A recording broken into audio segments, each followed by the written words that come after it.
আগে নীলশিরা নদী হঠাৎ ফুলে ফেলে পুরো চন্দননগর শহরকে গ্রাস করেছিল। রাজপ্রাসাদ, মন্দির, বাজার সবকিছু নদীর অতল গভীরে তলিয়ে গিয়েছিল। লোকে বলতো এ ছিল সেই রাজ্যের এক অভিশাপের ফল।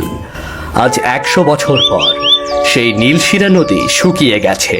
তার তলদেশে দেখা দিয়েছে সারি সারি বাড়িঘর, মন্দিরের চূড়া আর অক্ষত এক রাজপ্রাসাদ। আয় দেখছ নীলশিরা নদী শুকিয়ে গেছে, আবার সব বাইসে উঠছে। হরে, এত কাল তো শুনছি নদীর নিচে নাকি গ্যারাম আছে, ওইটা নাকি দেখা যাচ্ছে রে। চল চল চল তো কিয়া দেখি। আরে না রে, আমি যাইমো না। দাদা বলতো ওইটা নাকি অভিশপ্ত শহর। আরে হিসাব হোক আর যাই হোক, চল চল দেখি, লাভ হইব, চল। মা, শুনেছ নীলশিরা নদী শুকিয়ে গেছে? হ্যাঁ শুনেছি, কিন্তু ওসব অভিশপ্ত জায়গায় যাওয়ার দরকার নেই। ওদিকে একদম পা বাড়াবি না। অভিশাপ? আরে ওসব বুড়োদের গল্প। আমি ভাবছি কি জানো, যদি আমি দাবি করি যে ওটা আমার পূর্বপুরুষের জমিদার বাড়ি, তাহলে বড় অঙ্কের টাকা হাতানো যাবে গো মা। তুই কি পাগল হয়েছিস? ওসব বিপজ্জনক জায়গা। বললাম না ওসব কথা মুখেও আনবি না। বিপদ? কিসের বিপদ? সবাই তো লোভ করছে গো। মোড়ল মশাইয়ের কাছে এক গাদা লিস্ট, সবাই যার যার মতো বলছে এটা আমার দাদার, ওটা আমার ঠাকুর দাদার। আমিও একটু চালাকি করে কাজটা করব আর কি।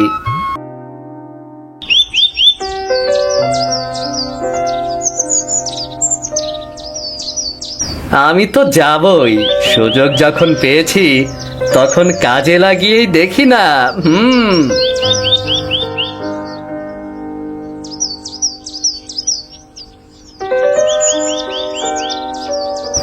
না না, এ হয় না মোড়ল মশাই। ওই যে ওইখানে ছিল আমার দাদুর বাড়ি, আমি স্পষ্ট দেখতে পাইতাছি তার ভিটা। ওইটা আমি আমার নামেই নিমু। হ্যাঁ, বললেই হইল নাকি? ওইটা আমার পূর্বপুরুষের ভিটা ছিল। মোড়ল মশাই, ওই জায়গাটা আমার নামে কইরা দেন। আরে চুপ কর তোরা, যে যার মতো পারছিস, শুধু জায়গা দখল করছিস। আর একটা জমিও কারো নামে হবে না, প্রমাণ দেখিয়ে তারপর ফয়সালা হবে।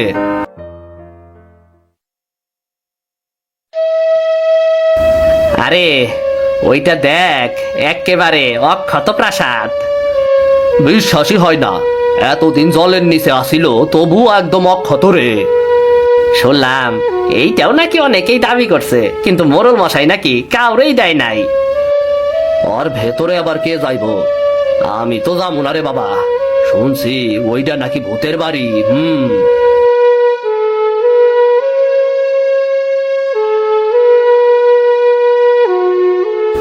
আরে কি হয়েছে? কি হয়েছে রে ছোকরা? ও কিছু না বুড়িমা, সবাই নিজেদের বাপ দাদার বাড়িঘর বুঝে নিচ্ছে গো। তা তোর বাপ দাদারও কি কিছু আছে নাকি? আছে তো বটেই। তাহলে তুইও যা, নিজের জায়গা বুঝে নে। আজ আর হলো না গো বুড়িমা, কাল আসতে হবে আবার। মোড়ল মশাই তো চলেই গেল।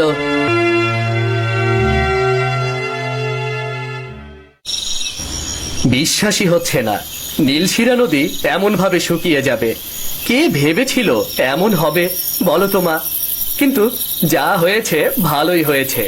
ওই রাজপ্রাসাদে অনেক মণিমুক্তা থাকতে পারে, তাই না মা? আহ, তোকে আর কতবার বলবো ওই সব নিয়ে কথা বলবি না। তোর দাদু বলতো এই নগরী অভিশপ্ত, এখানে নাকি আত্মারা ঘুরে বেড়ায়। তোর দাদার মুখে শোনা কথা, এক রাতের মধ্যে নাকি পুরো শহরটা তলিয়ে গিয়েছিল, অভিশাপ লেগেছিল রাজার ওপর। কিন্তু এখন তো সব পরিষ্কার। ওই দেখো রাজপ্রাসাদটা কেমন অক্ষত দাঁড়িয়ে আছে। চুপ কর তুই, এই নিয়ে বেশি মাতামাতি ভালো নয়। যা হয়েছে তা প্রকৃতির নিয়মেই হয়েছে। বাদল ঘরের এক কোণে দাঁড়িয়ে মায়ের সব কিছু শুনছিল। তার ঠোঁটের কোণে এক চিলতে রহস্যময় হাসি। সে গ্রামের আর 5টা সাধারণ যুবকের মতো নয়। তার চোখে স্বপ্ন। তার সেই স্বপ্ন পূরণের জন্য সে যে কোনো পথ অবলম্বন করতে পারে। অভিশাপ, আত্মা, ওসব বাজে কথা। আসল জিনিস তো সম্পত্তি। আর ওই রাজপ্রাসাদ, ওটা যদি আমার হতো, মা যাই বলুক, আমি তো এই সুযোগ কিছুতেই ছাড়ছি না।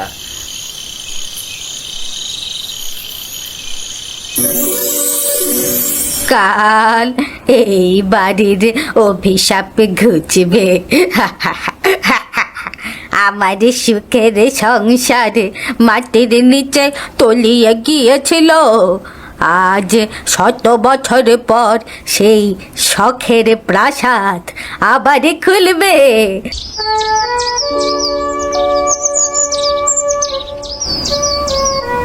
তুই কি সত্যি ওই জায়গায় যাবি বলে ঠিক করেছিস?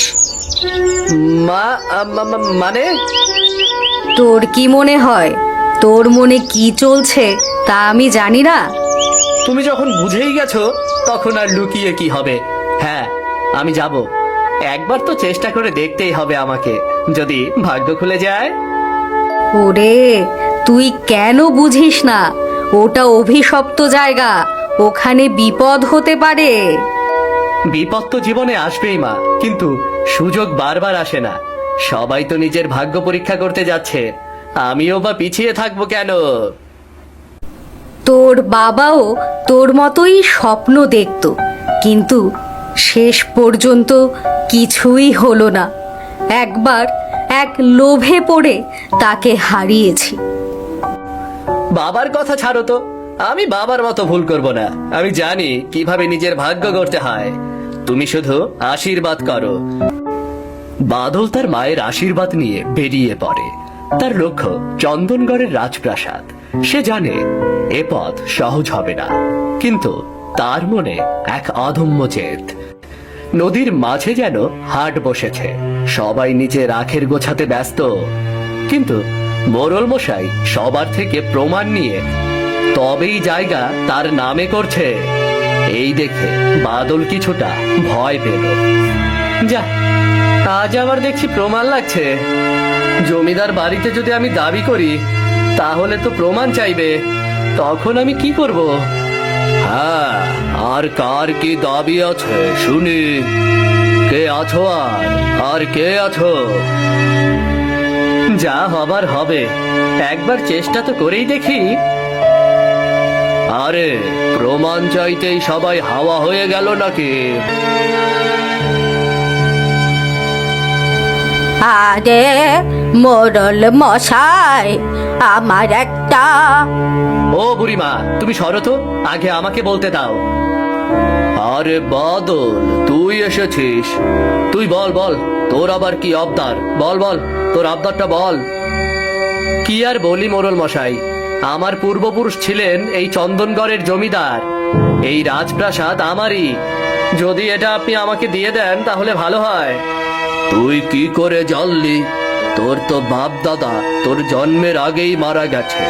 তোকে কে বললো যে এই বাড়ি তোর পূর্বপুরুষদের? কে আবার বলবে? আমার মা বলেছে। ঠিক আছে, তাহলে যা, তুই দরজা খুলে দেখা। যা যা যা। হে, আর এমন কি, এক্ষুনি যাচ্ছি।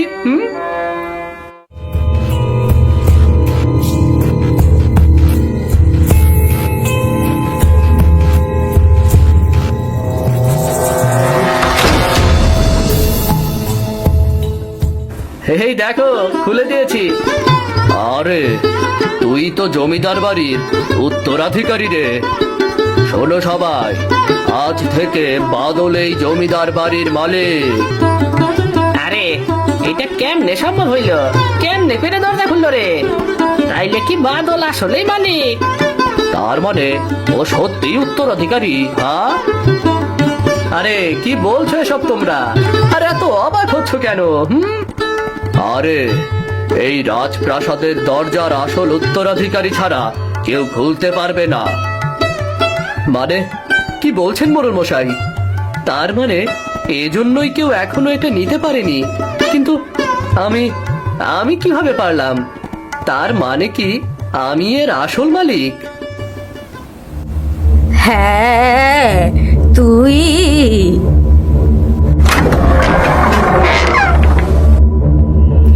আরে এ কি হইল, এ কি হইল?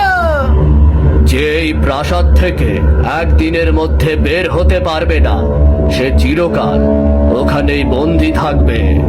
হায় বিধাতা, এবার কি হবে, কি হবে এবার?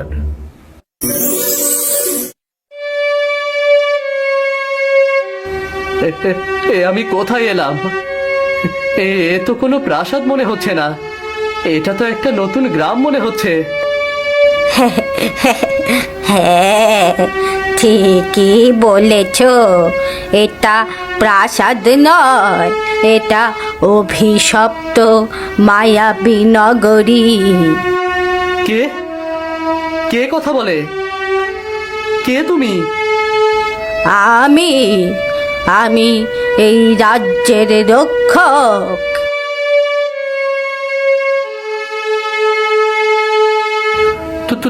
তুমি? হুম? হ্যাঁ, আমি। আর তুমি এই প্রাসাদের প্রকৃত উত্তরাধিকারী। আমি? কিন্তু আমি তো সাধারণ এক। তোমার রক্তে সেই প্রাচীন রাজবংশের ধারা বইছে। তোমার পূর্বপুরুষেরা এই চন্দ্রনগরের রাজা ছিলেন, আর তোমার বাবাও এখানেই মারা গিয়েছিল। যদি সূর্য ডুবে যাওয়ার আগে তুমি এখান থেকে বেরোতে না পারো, তবে তুমিও চিরদিনের জন্য এখানেই বন্দি হয়ে যাবে। না না, আমি বন্দি থাকতে চাই না, আমাকে ফিরে যেতে হবে। ফিরে যাওয়ার পথ সহজ নয়, তোমাকে অনেক বিপদ পেরোতে হবে। কি বিপদ? আমাকে বলো, আমি সব বিপদ পেরিয়ে যাব। প্রথম বিপদ হলো নীল শিরা নদীর কুমির। এখন যাও, সূর্যাস্ত ঘনিয়ে আসছে। বাদল হাঁটতে হাঁটতে এক অদ্ভুত আলো ঝলমলে জঙ্গলের মধ্যে এসে এ কি? এ আমি কোথায় এলাম? এ কেমন অদ্ভুত দেশ! সব দোষ আমারই, মায়ের কথা শুনিনি বলে আজ এই বিপদে পড়েছি।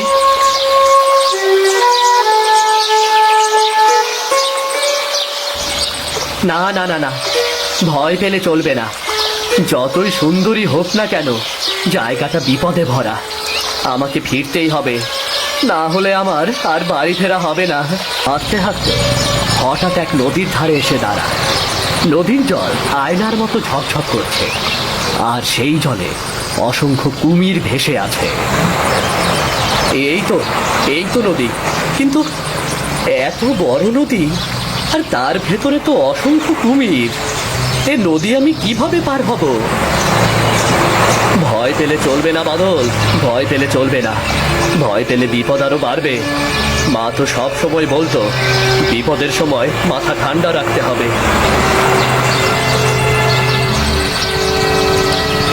যদি আমি নদীতে নামি, মুহূর্তেই টেনে নিয়ে যাবে। তাহলে কি আমি চিরদিন এখানেই আটকে থাকবো? না, আমাকে কোনো না কোনো উপায় বের করতেই হবে। এত দূর এসে হার মানা চলবে না, সাহসী হতে হবে। কুমির যতই থাকুক, এ নদী পার হওয়ার উপায় নিশ্চয়ই আছে। হয়তো কোনো গোপন পথ আছে, হয়তো কোনো সেতু, কিংবা কোনো জাদু। আমি খুঁজেই বের করব। দেখি, এক পা এগিয়ে দেখি। মা সব সময় বলতো, যেখানে পথ নেই, সাহসীরা সেখানেই পথ বানায়।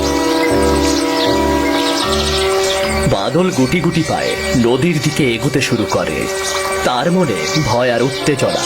সে বুঝতে পারে, এই মায়াবী রাজ্য যতটা সুন্দর, ততটাই বিপজ্জনক। কিন্তু তাকে ফিরে যেতেই হবে।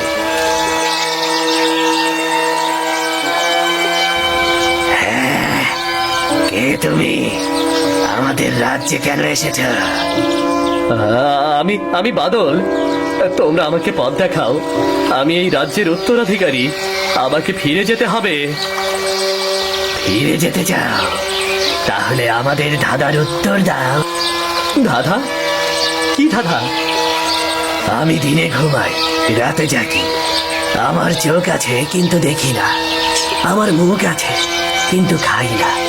আমি কে? হ্যাঁ, আমি জানি, তুমি চাঁদ। তুমি সঠিক উত্তর দিয়েছ, কিন্তু কিভাবে জানলে? আমার মা আমাকে শিখিয়েছিল। ঠিক আছে, আমরা তোমাকে পথ দেখিয়ে দেব, কিন্তু মনে রেখো আরো বিপদ অপেক্ষা করছে।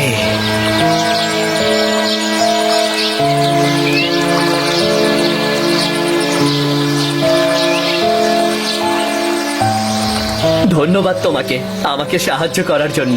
তোমাকে অনেক অনেক ধন্যবাদ।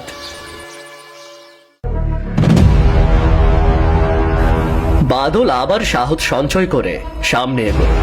হঠাৎ চোখে পড়ে দূরে এক বিশাল পাহাড়।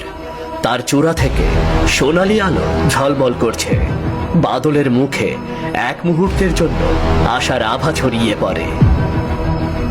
ওই তো পাহাড়টা। হ্যাঁ, ওই পাহাড়ের ওপারে নিশ্চয়ই কোনো রাস্তা আছে। হয়তো ওখানেই মুক্তির পথ।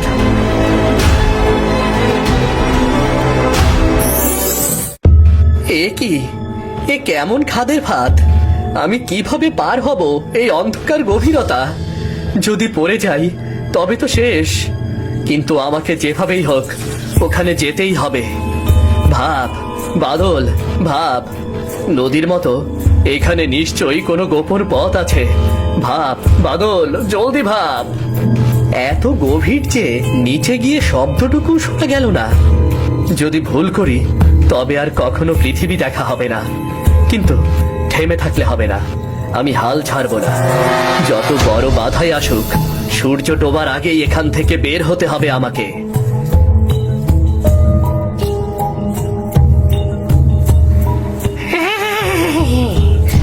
আমি তোমাকে সাহায্য করতে পারি। তুমি তুমি কে? আমি এই পাহাড়ের রক্ষক। তুমি যদি আমার পিঠে চড়তে পারো তাহলে আমি তোমাকে অন্য পাশে নিয়ে যাব। কিন্তু তুমি আমাকে ফেলে দেবে না তো? কিভাবে তোমাকে বিশ্বাস করি বলো তো? আমি শুধু তাদের সাহায্য করি যারা সাহসী। তুমি কি সাহসী নও? হ্যাঁ, আমি সাহসী, কিন্তু ওপারে যেতে চাইলে বিশ্বাস করা ছাড়া আর কোনো উপায় নেই। ঠিক আছে, আমি যাব। আমি যাব।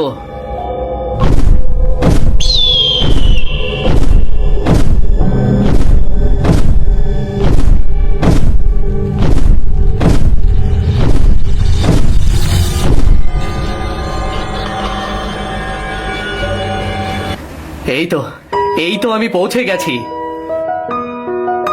আমি চলি।